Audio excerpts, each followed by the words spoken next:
এই যে সুফিবাদ, আসলে আমি দেখেছি যতটুকু আল্লাহর নবীর সাহাবীদের মধ্যে 6টা ভাগ ছিল।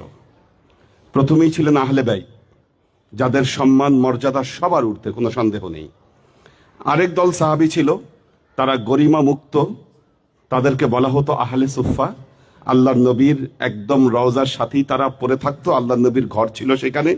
তাদেরকে সবাই পাগল বলতো এবং তাদের এই দিন দুনিয়ার কোনো খেয়াল ছিল না।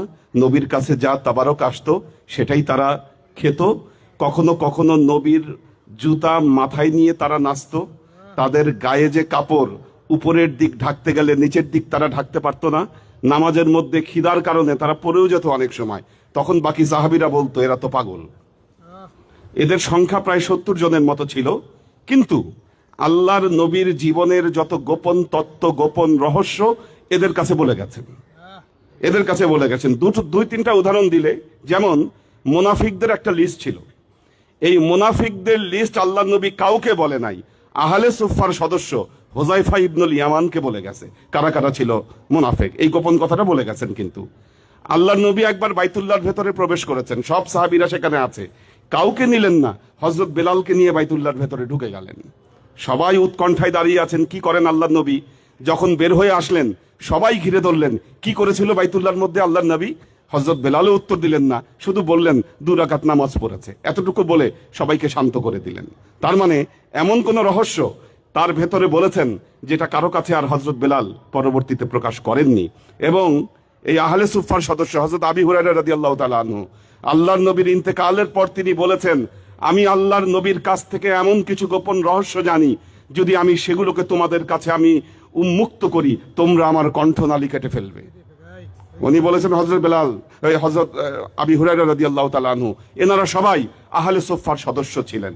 কেউ কেউ, অনেক গবেষকই বলেছেন যে আহলে সুফার যে সেই গোপন তত্ত্বগুলো, সেগুলো কিন্তু কথায় কথায় এই যে আজকের যারা সুফি দরবেশ যারা আছেন, যারা পুরো পৃথিবীতে ইসলামের দাওয়াত নিয়ে তারা ছড়িয়ে গেছেন, তারা তাদের সিনাই সিনাই এই কথাগুলোকে তারা ধরে রেখেছেন। এগুলো অন্য কোথাও বই আকারেও লেখা হয়নি, আর এগুলোর প্রচার প্রসারও হয়নি। যেমন ছোট্ট একটা উদাহরণ দিব, এই যে মাসনবী বাংলার রুমি আজকে আমাদের স্যারকে ঘোষণা দিলেন, মাসনবীর যে প্রথম 2 লাইন, বেশনো আজ নেই চুন হেকায়াত মি কুনাত ওয়াজ জুদাই হ শেকায়াত মি কুনাত, শোনো বাসি কি বলছে, সে তার বিরহ বিচ্ছেদের কথা বলছে। মাওলানা রুমি এটার একটা ভূমিকা উল্লেখ করেছেন। তিনি বলেছেন যে আল্লাহর নবীর ঘরে বিনা অনুমতিতে, এটা আমরা হাদিসে পড়েছি, আল্লাহর নবীর ঘরে বিনা অনুমতিতে একজনেরই প্রবেশের অনুমতি ছিল, সেটা হচ্ছে মাওলা আলী। একদিন তিনি ঢুকলেন, আল্লাহর নবীকে এমন এক হালতে দেখলেন, আল্লাহর নবী যখন স্বাভাবিক হলেন হযরত আলীকে বললেন, তুমি আমার এই হালতের কথা অন্য কাউকে বলবে না, কাউকে প্রকাশ করবে না। এখন গোপন তত্ত্ব, গোপন কথা পেটে রাখা কিন্তু মারাত্মক। তারপরেও এটা হচ্ছে সরদারে দো আলমের কথা। হযরত আলী বাসায় গিয়ে রাতে বেলায় তিনি ঘুমাতে পারছেন না, ছটফট করছেন। রাতে বেলায় তিনি উঠে গেলেন, পাশে মা ফাতেমা, তাকেও বলতে পারছেন না কথা, যেহেতু আল্লাহর নবী নিষেধ করেছেন। কি করবেন, তিনি মরুভূমিতে চলে গেলেন। মরুভূমিতে গিয়ে একটা শুকনা কুয়া তিনি খুঁজে নিলেন, ওই কুয়ার ভেতরে ঢুকে তিনি চিৎকার করে আল্লাহর নবীর ওই গোপন কথা বললেন। এখন ওহী বলেন, কথা বলেন, এগুলোর কিন্তু প্রভাব ছিল। আল্লাহর নবী উটের পিঠে যখন আসতেন, ওহী নাজিল হলে উট দাঁড়িয়ে থাকতে পারতো না, বসে পড়তো উট, কারণ ওই কথার প্রভাবে। এই গোপন কথার প্রভাবে শুকনা কুয়া পানিতে ভরে গেল। আর যেখানে পানি থাকে সেখানে গাছ হয়, সেই জায়গায় বাঁশ গাছ জন্ম নিল। কয়েকদিন পর একজন বাঁশিওয়ালা পাশ দিয়ে যাচ্ছিল, তিনি দেখলেন বাঁশ গাছ, ওই বাঁশের ডাল কেটে তিনি বাঁশি বানালেন।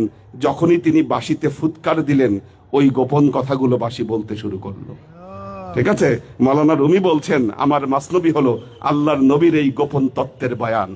তো আজকে যে বইটা উন্মুক্ত হলো, আমি এটা বইটা আমার পড়ার সুযোগ হয়েছে, আগে কিছুটা আমি পড়েছি।